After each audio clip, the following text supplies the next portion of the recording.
साथियों नमस्कार, मैं बुद्धिनाथ प्रजापति, राष्ट्रीय महासचिव पॉलिटिकल जस्टिस पार्टी। जिस तरीके का हम एक नया चीज़ देख रहे हैं कि सुप्रीम कोर्ट के द्वारा जो कानून की देवी की जो मूर्ति थी, जिनके आंखों पर काली पट्टी बंधी हुई थी, हाथों में तलवार था और पोशाक जो विदेशी था उसमें बदलाव कर दिया गया है। बदलाव करके हाथों में संविधान की कॉपी दे दी गई है। परिधान जो यानी जो पोशाक है वो भारतीय कर दिया गया है और काली पट्टी जो आंखों पर बंधी हुई थी उससे हटा दिया गया है। और ये कहा जा रहा है कि कानून जो पहले अंधा था उसकी आंखें अब खुल गई हैं और वो आंख खोल करके न्याय देगा लोगों को। और लोगों को यह समझाया जा रहा है, बहुत सारे मीडिया चैनलों में वीडियो, यूट्यूब का बहुत सारे वीडियो हैं उनके ज़रिए कि लोगों को अब न्याय मिलेगा इस कदम के बाद।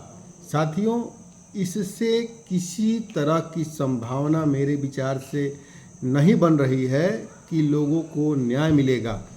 जिस तरीके का विचार और एक जनमानस की जो स्थिति है न्यायालयों को लेकर के कि भाई कोई भी व्यक्ति न्यायालय में जाना नहीं चाहता है, वह वहाँ किसी मामले में अगर फंस गया तो बेचारा किस तरीके से वो बच जाए वहाँ से, इसीलिए वह न्यायालय में जाता है। बहुत सारे लोग हैं जो अन्याय बर्दाश्त कर लेते हैं लेकिन न्यायालयों में जाना नहीं चाहते हैं। यह जो मानसिकता है वो बनी की बनी रहेगी। यह कानून की देवी की आंखों पर से पट्टी हटा देने से कानून की आंखें खुल गईं और वो न्याय देने लगेगा, इस तरह की कोई संभावना मुझे नज़र नहीं आती।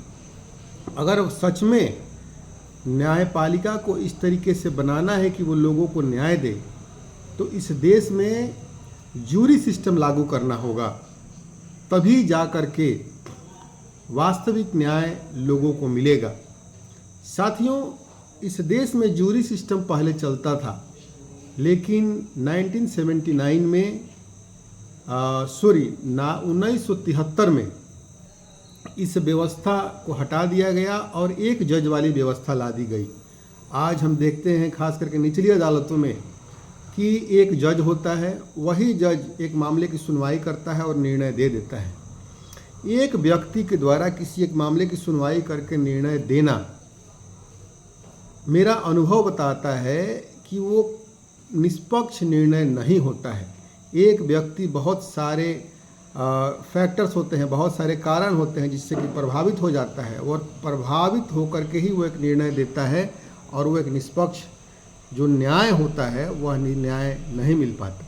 मैं ऐसा नहीं कह रहा हूँ कि सारे जज पक्षपात पूर्ण रवैये के साथ ही निर्णय देते हैं। बहुत सारे अच्छे जज हैं जो निष्पक्षता से न्याय देते हैं, वास्तविक न्याय देने की कोशिश करते हैं। लेकिन हमने देखा है कि बहुत सारे मामलों में बहुत सारे जजों के द्वारा पक्षपात पूर्ण रवैया अपनाया जाता है और निर्णय जो भी है वो भी पक्षपात पूर्ण निर्णय आता है। किसी के साथ, जिसके साथ न्याय होना चाहिए उसके साथ अन्याय हो जाता है और जिसको जो न्याय नहीं मिलना चाहिए उसको हम देखते हैं कि कुछ उनके पक्ष में ही कभी कभी मामला चला जाता है। साथियों, इन्हीं सब बातों से बचने के लिए न्यायालय को निष्पक्ष बनाने के लिए पहले एक व्यवस्था चलती थी, जूरी सिस्टम, यानी कि किसी भी एक मामले के सुनवाई के लिए एक जूरी होता था, एक पैनल बनता था जूरी का, और वही जूरी क्या करती थी कि किसी भी मामले की सुनवाई करती थी, उसमें सच्चाई पता लगाती थी और उसके अनुसार ही जजमेंट आता था। लेकिन यह व्यवस्था 1973 में इस देश में समाप्त कर दिया गया और यह व्यवस्था समाप्त कर देने से सबसे ज़्यादा हानि अगर किसी को हुई तो भारत के शोषित, वंचित, कमज़ोर और गरीब समाज के लोगों की ही हुई, क्योंकि वो धीरे धीरे उनका विश्वास जो है वो न्यायालयों पर से पूरे तरीके से उठ गया। आज कोई भी व्यक्ति न्यायालय में नहीं जाना चाहता है। न्याय पाने के लिए व्यक्ति अन्याय बर्दाश्त करके घर में रह जाना चाहता है। अगर सच में फिर से इस देश में न्यायालय को ऐसा बनाना है कि वो न्याय दे लोगों को, तो कानून की देवी की आंखों पर से पट्टी हटाने से व्यवस्था में परिवर्तन नहीं होगा। हमें जूरी सिस्टम लागू करना होगा और उस जूरी में जो भी जूरी जिस मामले के लिए बने, उस जूरी में शोषित, वंचित, कमज़ोर, गरीब समाज के लोगों की भागीदारी भी होनी चाहिए।